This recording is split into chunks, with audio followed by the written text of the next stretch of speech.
Ngayong buwan ng August ay isang ghost month or hungry ghost. So nagugutom na mga patay. Itong tradisyon ay pinaniniwalaan ng mga Chinese at ngayon ay pinaniniwalaan na din ng mga Pilipino. Ang ghost month na ito ay pag-open ng gates hell.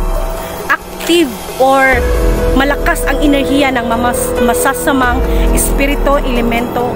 So, ngayong ghost month, mag-ingat daw tayo kasi malalakas ang enerhiya nila. Pwede nila tayong paglaruan. Pwede silang sumanib sa atin. Madaming bawal ang ngayong August month. Kasi kung maggagala ka daw, posibleng kunin ka niya.